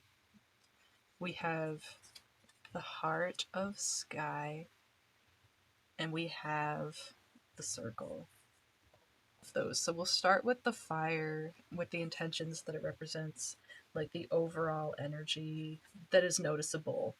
And so the book really talks about how the essence of the fire card is consisting of fire's ability to consume anything and everything it touches within its flame. And the flames specifically can remind us of the impermanent nature that our reality has. And so, this is a really optimistic message that's trying to remind you that reality is constantly shifting, and even when something seems stable and steadfast, like an old tree, um, it can be burned down in an instant. And so this is kind of like a pseudo reminder that for those of you who are into tarot cards, tower moments happen, and they can happen out of nowhere. Um, and so what I really see is that the lightning that's striking behind this buffalo here, at any moment in time, you can choose to have that hit something and light it on fire, and you can purge your environment to whatever degree you feel is appropriate. You just need to be in a position and a mindset to where you're ready to do so, and you feel that you can do that safely. So the fire is a reminder that at any point in time you can do this, and you don't have to do it just once. So for those of us in this pile who are methodically stripping away what's going on, you can assess over and over and over, I don't need that right now. And I don't want that right now either. And I don't need this right now. And you don't have to permanently execute. So you can say, hey, I don't want you, or excuse me, I don't want you, or I don't want this thing in my life. And then a couple months later, you're like, now it's okay to invite that back in, and try it again. And then maybe you say, oh, now I still don't want it. Or maybe you wait 10 years and you're like, okay, now I don't need you. And that's okay. And that's an important lesson to learn, is that some people and some things are in your life for a reason, and some of them are in your life for a season. So just because someone has been in your life or had influence over you or been a friend or enemy or whatnot for 10, 20, 30 years or seconds doesn't mean that that's justification for them to be there any longer. There's no rule that says just because they were there for a long time means they deserve to still stay there. And I bet there are people that would argue with you against that when you tell them that you want space or want to reject them. But any argument against you setting boundaries is another justification for why you need the boundaries and why they don't deserve to have access to you without those boundaries anymore, even if that boundary is you're no longer a part of my life. And so I just want you to remember that them arguing against your boundaries is a justification for what you're doing. Um, and your higher self hopes that you won't forget that as you start to get rid of these things and let go of some overdue baggage and weights. So that's really what the fire card is trying to remind you throughout this whole year. And it doesn't have to be super dramatic. It can be like, hey, I don't really want these dishes, so I'm going to get rid of them. And you don't have to feel bad about that. But it can be as dramatic as, I'm cutting this person off from my life completely. They're no longer going to be here, even if that's painful for me or them or both of us. Because it's not healthy, and it's not helping me feel like I'm being loved the way that I deserve to be loved, because you do deserve to be loved. So, the Heart of the Sky card, which I love the art on all these cards, but that one's really beautiful in my opinion. Not that that means anything, but you are also beautiful. So, there's my horrible segue. So, the Heart of the Sky. Um, is really here as a reminder from your higher self and the universe that you are a, a very capable, strong force. and you are a channel for your own original energy, which you can wield to create whatever you want. Um, and you can sculpt and mold your life and your physical reality, how you see and value and talk to yourself and others. You can sculpt all of that based on the work that you're going to do within, and eventually it will translate and reflect to the outside of you as you manifest things yourself and as the universe answers your call and your wants and your actions, that stem from your desires. So just remember the difference between a wish and a goal is that we don't work or take actions towards fulfilling our wishes. We leave them as a want, whereas a goal starts with a want, but we take actions to later achieve it. So, no matter how intangible your inner work feels, do something that the universe can pick up on and say yes to and answer. Um, so even if it's just as simple as you want to start feeling more and more valid and like you deserve to be loved, so you start repeating like positive mantras to yourself when you're alone or when you feel comfortable to. If you say those things out loud, often enough, you'll start to feel a difference in your energy and the energy around you. And soon you will feel confident and validated enough to tell other people that you deserve better when it's safe for you to do so, of course. um, and those people will respond, or you will feel the courage to then draw harsher boundaries or cut them out of your life when you can. And the universe will present you with people who are more in line with that energy. In other words, you'll stop as frequently attracting people who are detrimental to you, and you will instead start attracting people who advocate for you and support you and bring you up rather than tear you down. So, this is the universe is trying to give you a reminder through the heart of the sky that as you start taking steps, those steps will be supported and answered and amplified. And you can do that in any aspect of your life.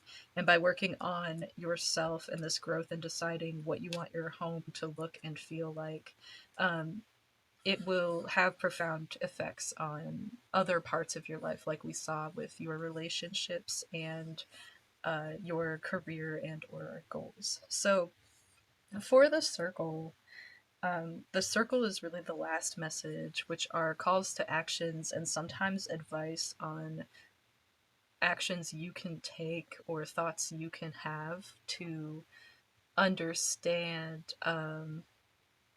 how to start doing some of this work.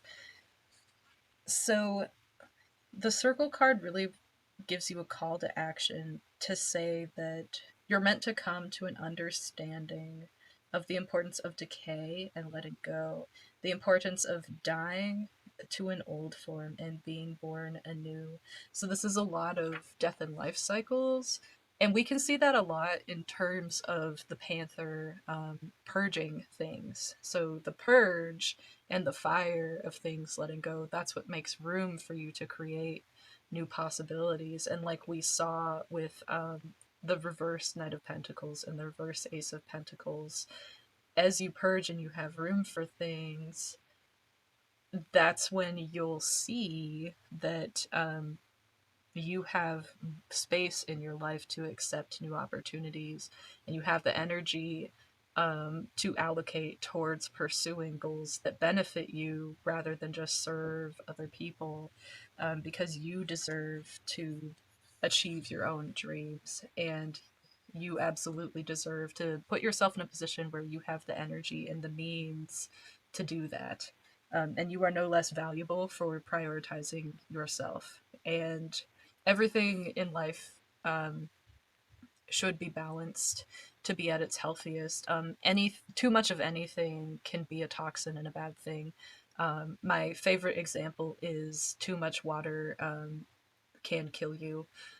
So if you overdrink water, to dramatic extents, I'm talking like multiple gallons over what you should have in a day regularly, you can deplete your salt levels and cause problems with your muscles and your neurons being able to respond the way that they do. And you can actually cause yourself to have imbalances in your electrons and seizures, and you can definitely put yourself in a coma or damage your muscles or die from it. Usually, you would uh, become,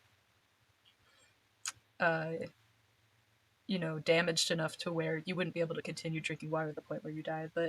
But ultimately, what's going, and I don't want you to be afraid of water. Oh my gosh, but the point of that is that water is usually thought of being healthy to drink more of, but at a certain extent, even if it is very hard to achieve that level, it can be toxic.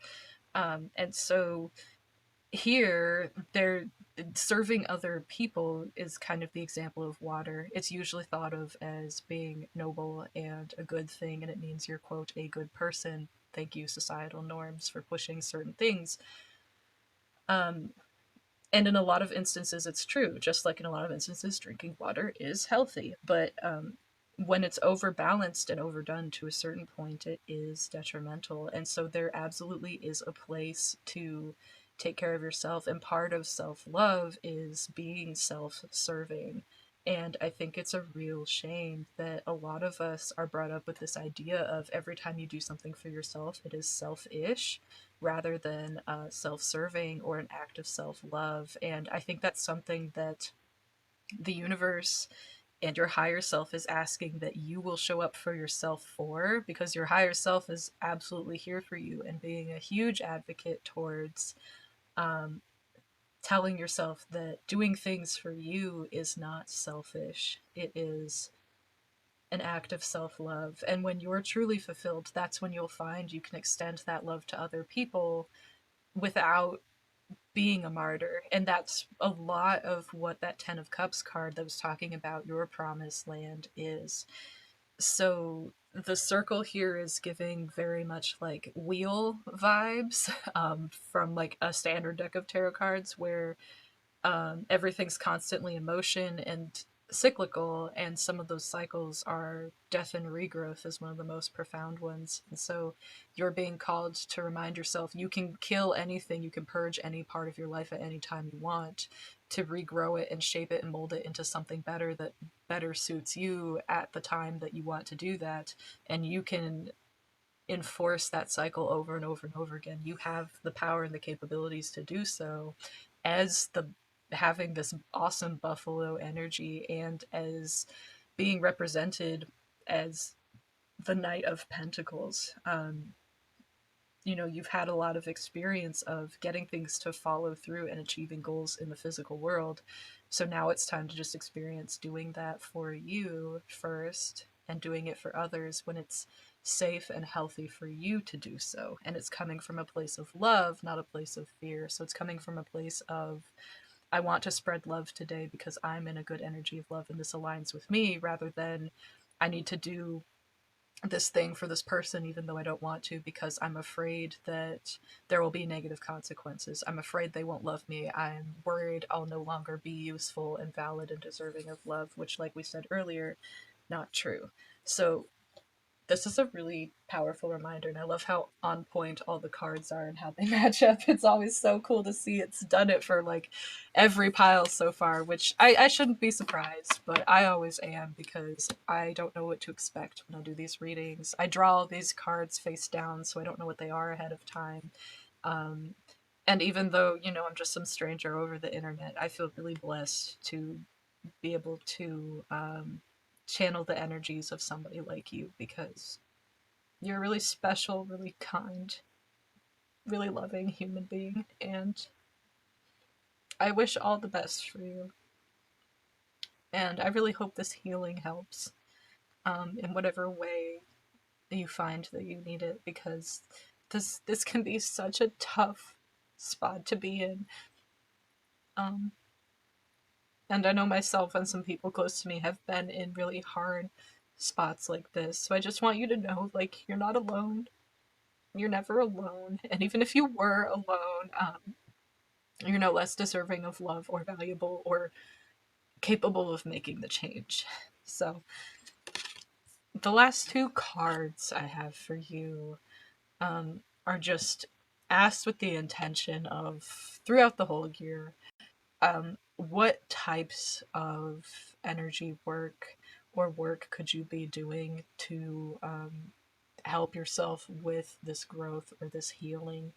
So we have two cards, and they're actually really close together. So we have number 78 and then 77. So they share a lot of energies based on how the deck was put together. So they're identified as having a lot of like land, so like nurturing, primal energy that comes from the earth that's very like unconditional love orientated. And then we have animal, which is a lot more primal and instinctual. So animals don't ever really philosophically question, do I deserve to be here? Do I deserve to take up space? Do I deserve to act on my impulses and take care of myself and tell other people no and have boundaries? They just inherently understand all those things and they instinctually do it. And I think that's wonderful. And we can weirdly be humbled and learn a lot from how they act without questioning it. And that's one of the reasons why I love dogs and specifically my dogs so much. Because the dog never questions, um, am I deserving of love? They just say, hey, pet me. um, and I think that that's in its own way kind of funny. But we have two kind of mirror sides of uh, an aspect of your higher self here. We have the sun versus the moon, but they're both taken within these aspects of inherent understanding of coming from nurturing energies in a place of love. So we're going to unpack those real quick and see what kind of energies are really going to help you out here.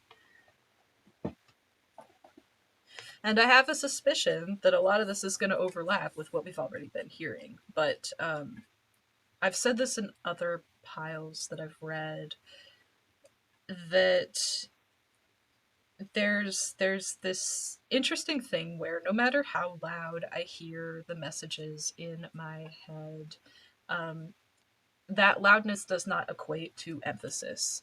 Um, it's just how clearly I can hear it. And so the more a message repeats, that's your higher self and the universe's and your spirit guide's way of saying, this is bold, this is italicized, this is underlined, this is in all caps. Like that's their way of emphasizing something, is how many times they can repeat it through different cards or mediums.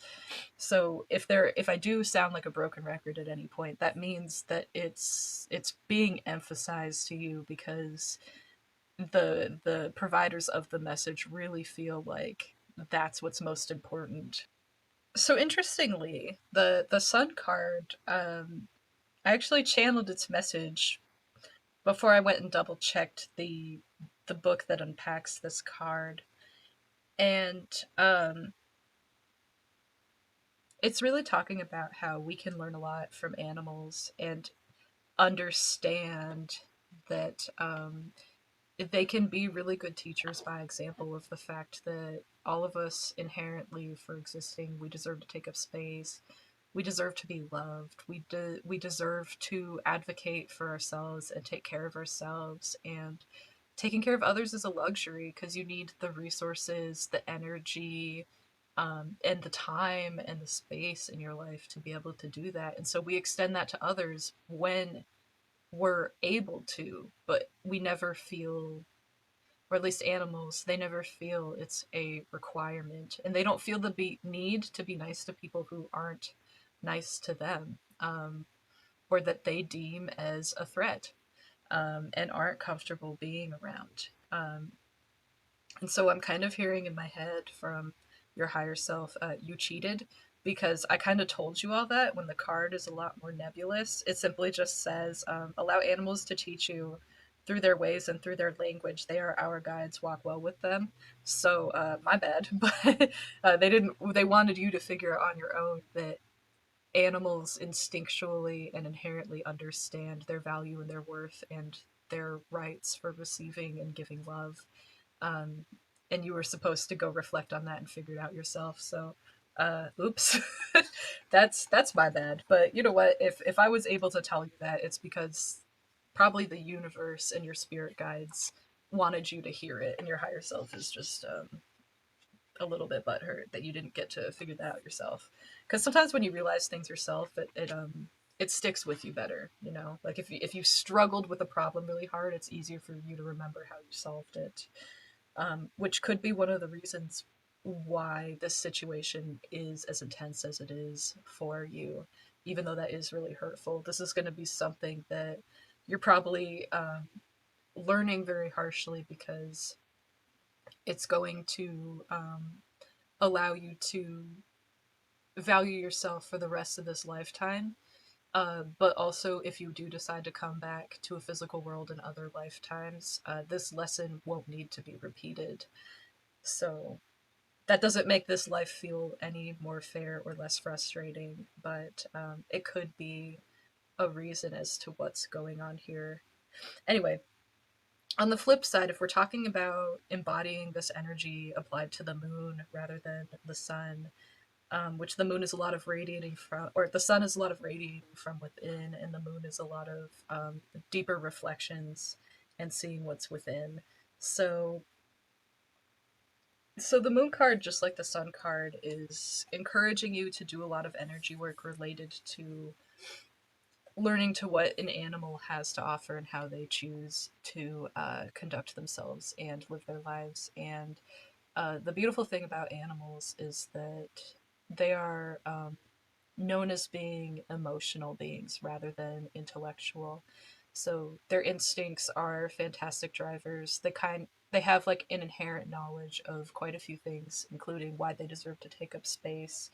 But they also communicate with you and with other animals through emotions more than intellect. Not to say that animals um, are not smart; they can be incredibly cunning, but their main form of communication is emotions and feelings and vibrations rather than a herd or otherwise language. And so they operate on different frequencies than we do. And you're being encouraged to understand that even though humans are intellectual, we are still emotional beings that operate on frequencies, being complex and multifaceted. And your higher self is simply just doing that. They're operating on a different frequency.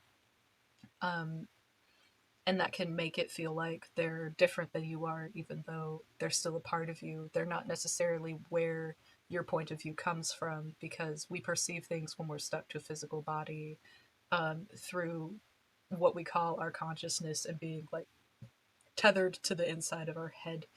Um, and so there's this encouragement of you to get to know your feelings and, you know, turn that knowledge into wisdom. So understand how your feelings should drive your decisions, and give you feedback on um, if you're happy, or if changes should be made, if there should be purging and destruction, and who's good for you and who's not. Because on a very deep level, when you have an interaction with somebody, if it's unnerving, you can feel it.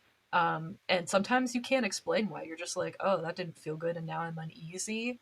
Um, and that ability to have a visceral reaction, whether it's good or bad, but not be able to put into words, into an intellectual language, why, um, that's kind of the vibe that this card is trying to explain to you. And the idea that you can navigate a lot of your life and understand where you want the compass that is your heart to point, um, just by exploring what elicits what kind of emotional response from you, and unpacking why you're getting that emotional response. And that will help guide you towards the enthusiasm that you have been sorely lacking, if this pile resonates with you.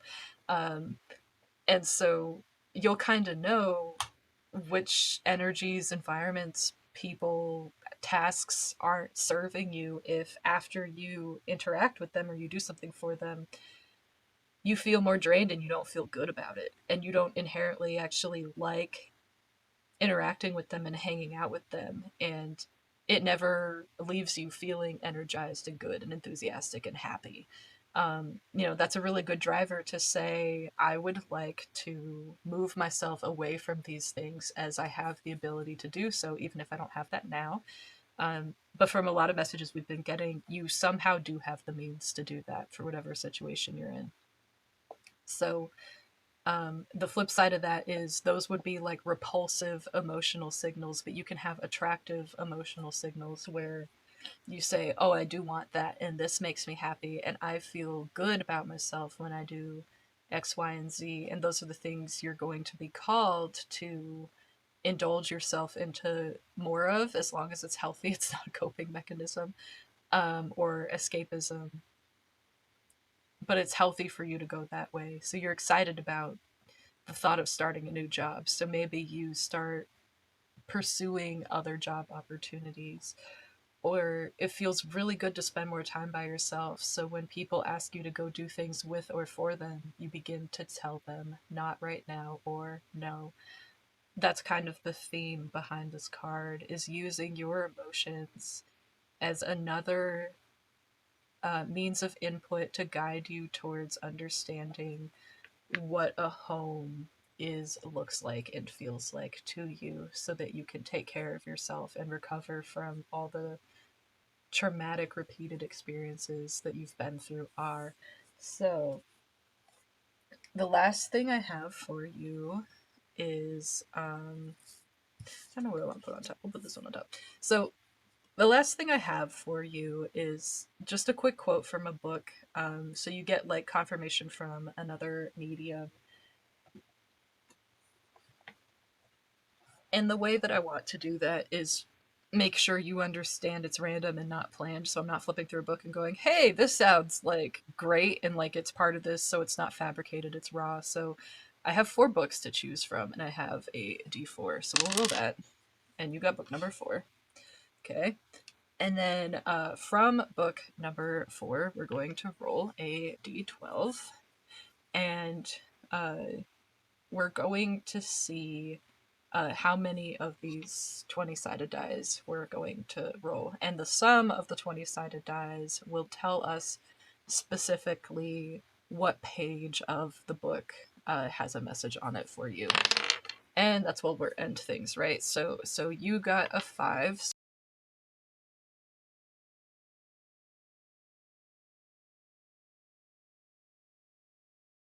Looking at page 59 of this book, which I'm calling the 4th book right now. It's a little old, it's a little well loved. It's starting to get to that point where the pages are like yellowing, and I love it. Not that any of that is important, but 59 is pretty short and lovely. It's a poem, it's not like a passage, but it says, an end does not have to be the end. I think that's a pretty beautiful way to end this reading, in that just because you're purging things doesn't mean you're ending the existence of those things. Like no one's gonna stop existing or have an absolutely horrible existence because you told them, I am not going to serve you anymore. It simply means that they have opportunities to take care of themselves. And if they refuse those opportunities, then any negative repercussions from not taking care of themselves will not be your fault. And no one can ever make that your fault. Um, there's also this very real truth behind that, in that just because you're ending a lot of things doesn't mean you're ending who you are, unless you want to change your identity, of course, and have like a what people would call a fresh start and reinvent yourself. But you're not ending your life for the good times that you have. You can still hold on to everything you do enjoy, or rediscover it through other environments later. So you're not ending your life um, by telling other people, no, I'm not doing this favor for you, or like quitting your job and finding a new one. That's not the same thing as ending who you are as a being. So instead, there's a very real call to the cycle here, and the circle card here, where as you end something, you make room for something else. to take place and grow and be nurtured or pursued by you. So just because you say no to a certain career or goal doesn't mean you're ending your career or your ability to achieve goals. It simply means that you're making space to pursue ones that are more aligned with who you choose to be and who you've grown into moving forward. And I think that's it's really beautiful, and it's kind of a good come full circle message. So I'm gonna leave this reading here. And for those of you who watched it all the way to the end, thank you so much. And I really hope this was helpful. Um, and for those of you in really heavy situations, or I really hope that you're in a safe place or you can move to one soon. And I will see you in a brand new video.